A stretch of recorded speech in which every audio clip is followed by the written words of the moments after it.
আজ জোহরের নামাজ আমি এক ভিন্ন মসজিদে পড়লাম। নামাজ শেষে ফিরতে গিয়েও মনে হল অফিসে না গিয়ে পাশের মসজিদে কিছুক্ষণ বিশ্রাম করি। সময় তখন প্রায় 2:15। মসজিদে ঢোকার মুহূর্তেই দেখলাম এক সাদা রঙের ল্যান্ড ক্রুজার V8 এসে থামল। গাড়ি থেকে নামানো হলো 50 এক ভদ্রলোককে। বেশ হ্যান্ডসাম, কিন্তু কোমরে ব্যান্ডেজ বাঁধা।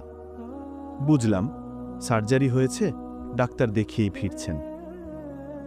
দুইজন সহকারী ধরে ধরে তাকে নামাচ্ছিল। একজন বলল, স্যার, ডাক্তার বলেছেন এখনো রেস্ট দরকার, নামাজটা বাসায় পড়লেই তো হতো।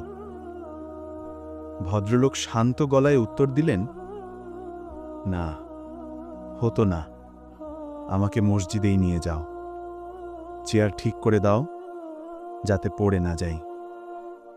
সহকারীরা তাতে ধরে মসজিদে প্রবেশ করালো, এক কোনায় চেয়ারে বসিয়ে দিল। আমি একটু দূরে শুয়ে তাকিয়ে রইলাম। ভদ্রলোক ধীর স্থিরভাবে নামাজ শুরু করলেন। কোনো তাড়া নেই, চারপাশের কোলাহল যেন তার কাছে কিছুই না। চোখ স্থির হয়ে আছে সিজদার জায়গায়।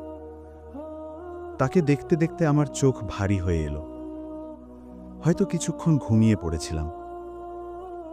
হঠাৎ হেঁচকির শব্দে জেগে উঠলাম। দেখি ভদ্রলোক হাত তুলে অঝরে কাঁদছেন। কাছে গিয়ে শুনতে চেষ্টা করলাম।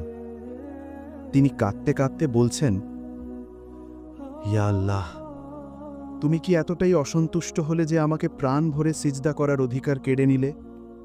মালিক, কেন এমন অসুখ দিলে যে আমি মাটিতে মাথা রাখতে পারি না? এই চেয়ারের নামাজে প্রাণ ভরে না। হে আল্লাহ, তুমি আমাকে সুস্থ করে দাও, যেন আমি হাঁটতে হাঁটতে মসজিদে আসতে পারি, প্রাণ ভরে তোমাকে সিজদা দিতে পারি। যদি আমার কোনো গুনাহে তুমি রুষ্ট হয়ে থাকো, তবে মাফ করে দাও, কিন্তু তোমার ঘরে আসার, তোমাকে সিজদা করার অধিকার যেন কখনো কেড়ে নিও না। ওনার কণ্ঠ কাঁপছে, চোখের পানি বেয়ে পড়ছে। ঠিক তখনই সহকারীরা ছুটে এসে তাকে ধরে বলল, স্যার, ডাক্তার বলেছেন স্ট্রেস নিতে নেই, দয়া করে চলুন। তারা তাকে ধরে গাড়ির দিকে নিয়ে গেল।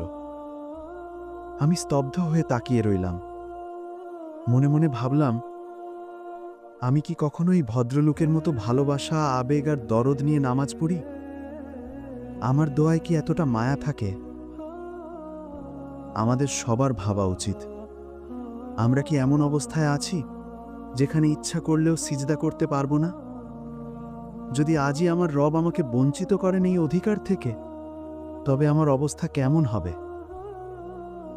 প্রিয় ভাই ও বোনেরা, সময় থাকতে থাকতেই আল্লাহর দিকে ফিরে আসি, কারণ এমন এক সময় আসবে যখন সারা দুনিয়ার সব কিছু দিয়ে চাইলেও আমরা আর সিজদা করতে পারবো না।